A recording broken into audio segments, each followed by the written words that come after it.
उत्तराखंड में एक सरकारी भर्ती परीक्षा को लेकर जो बवाल मचा है, आज हम उसी की परतें खोलने जा रहे हैं। बात करेंगे पेपर लीक की, सड़कों पर उतरे गुस्से की और उस पूरे घोटाले की जिसने हजारों युवाओं के भविष्य पर सवाल खड़ा कर दिया है। तो चलिए शुरू करते हैं। सबसे पहले देखेंगे कि सड़कों पर ये गुस्सा आखिर क्यों फूटा। फिर बात करेंगे उन 35 मिनट की जिसने सब कुछ बदल दिया। समझने की कोशिश करेंगे कि ये महज एक लीक था या कोई सोची समझी साजिश। और हाँ, हाकिम सिंह का नाम इसमें कैसे आता है, सिस्टम में क्या गड़बड़ है, और आखिर में वो कौन सा बड़ा सवाल है जिसका जवाब किसी के पास नहीं है। तो ये पूरी कहानी ये किसी एग्जाम हॉल से शुरू नहीं होती, नहीं, ये शुरू होती है देहरादून की सड़कों से, जहां हजारों की तादाद में नौजवान जो सरकारी नौकरी का सपना देख रहे थे वो प्रोटेस्ट करने के लिए जमा हुए। और इन प्रोटेस्ट के पीछे की वजह वो है एक टूटा हुआ भरोसा, एक गहरा धोखा। सोचिए, एक स्टूडेंट बता रहा था कि लोग 3-3, 4-4 साल तैयारी करते हैं। कुछ तो ऐसे हैं जो लाइब्रेरी में दिन में बस एक वक्त का खाना खाते हैं, सिर्फ इसलिए ताकि पढ़ाई ना छूटे। और फिर उन्हें घर आकर पता चलता है कि पेपर तो लीक हो गया, उनकी सारी मेहनत पर पानी फिर गया। तो इन स्टूडेंट्स की मांगे बिल्कुल सीधी और साफ हैं। वो सिर्फ ये नहीं कह रहे कि इस एग्जाम को कैंसिल कर दो, नहीं, वो कह रहे हैं कि सीबीआई से इसकी पूरी जांच कराओ, जो भी अफसर इसमें शामिल हैं उन पर एक्शन लो, कमीशन के चेयरमैन को इस्तीफा देना होगा। मतलब वो सिर्फ एक एग्जाम की बात नहीं कर रहे, वो पूरे सड़े हुए सिस्टम को ठीक करने की मांग कर रहे हैं। तो सवाल ये है कि आखिर उस दिन ऐसा क्या हुआ था जिसने इतने बड़े गुस्से को जन्म दे दिया। चलिए अब सीधे चलते हैं उस घटना पर।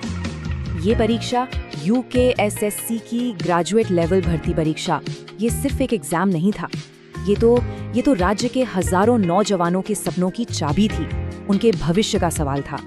एक ऐसा मौका जिसका वो न जाने कितने सालों से इंतजार कर रहे थे। सब कुछ ठीक चल रहा था। सुबह 11 बजे एग्जाम शुरू हुआ और फिर ठीक 11:35 पर खेल पलट गया। एग्जाम शुरू हुए महज 35 मिनट हुए थे और क्वेश्चन पेपर की फोटो व्हाट्सएप पर वायरल होने लगी। इसका सीधा मतलब था कि सिस्टम का जो सबसे बड़ा कवच होता है, उसकी सीक्रेसी, उसकी गोपनीयता, वो टूट चुका था। अब जैसे ही ये बात बाहर आई, दो अलग अलग थियरीज, दो बिल्कुल अलग अलग कहानियां सामने आने लगी। एक तरफ था सरकार और कमीशन का पक्ष, जो कह रहे थे कि अरे ये कोई बड़ा लीक नहीं है, ये तो बस 1-2 लोगों का काम है, सरकार को बदनाम करने की साजिश है। वहीं दूसरी तरफ थे स्टूडेंट्स और ऑपोजिशन, जिनका कहना था कि नहीं, ये पूरे सिस्टम का फेलियर है, पेपर की सीक्रेसी भंग हुई है, मतलब एग्जाम रद्द होना ही चाहिए। सरकार की तरफ से तर्क ये दिया गया कि देखिए, ये सरकार को बदनाम करने की साजिश है। सोचिए, जब एग्जाम शुरू हुए 48 मिनट हो चुके हैं, तब अगर पेपर बाहर आता भी है तो उससे किसी को क्या फायदा मिलेगा। उनका कहना था कि ये कोई लीक वीक नहीं है, ये जानबूझकर माहौल खराब करने की कोशिश है। लेकिन दूसरी तरफ कांग्रेस और प्रदर्शनकारियों ने इस तर्क को सिरे से खारिज कर दिया।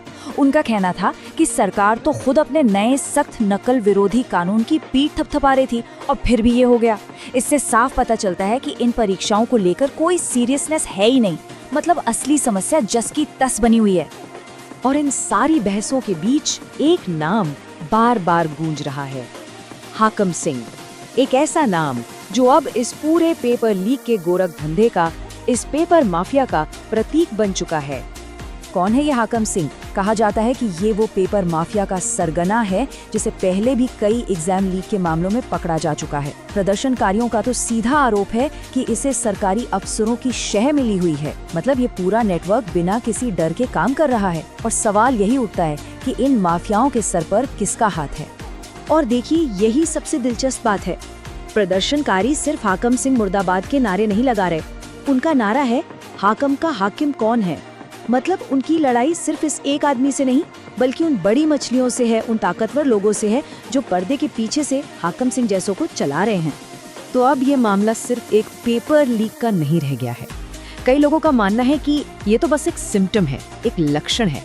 असली बीमारी तो पूरे सिस्टम के अंदर है, जो सालों से खोखला हो रहा है। और जब सिस्टम की बात आती है तो आलोचक कई सारी खामियां गिनाते हैं। जैसे एक राज्य आंदोलनकारी प्रदीप कुकरेती, उनका कहना है कि ये सिर्फ एक लीक की प्रॉब्लम नहीं है, ये तो एक सिस्टमिक फेलियर जो सालों से पनप रहा है। ना तो राज्य के विकास का कोई क्लियर विजन है, ना ही रोजगार के लिए कोई ठोस पॉलिसी। ऊपर से बैकडोर एंट्री और फेवरेटिज्म तो है ही। एक बहुत ही जबरदस्त बात कही गई। इस भ्रष्टाचार को कीटाणु का नाम दिया गया। सोचिए, कीटाणु मतलब ऐसे जर्म्स जो सिस्टम के अंदर तक घुस चुके हैं, और इन्हें आप सिर्फ बाहर से कोई नया कानून बनाकर खत्म नहीं कर सकते। इसके लिए तो अंदर से, जड़ से सफाई करनी होगी। तो आखिर में हम आकर खड़े कहाँ होते हैं? एक तरफ सरकार एक नया बेहद सख्त कानून लाती है और दूसरी तरफ उसी कानून के होते हुए एक और पेपर लीक हो जाता है।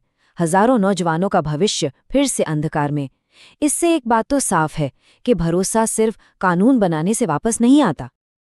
और यही वो सबसे बड़ा, सबसे अनसुलझा सवाल है जो आज हमारे सामने है, कि जब एक सख्त कानून भी लोगों में भरोसा पैदा नहीं कर पाता, तो आगे का रास्ता क्या है? उस पूरी पीढ़ी के लिए इंसाफ कैसे सुनिश्चित होगा जो दिन रात मेहनत करके बस एक सही मौके का इंतजार कर रही है?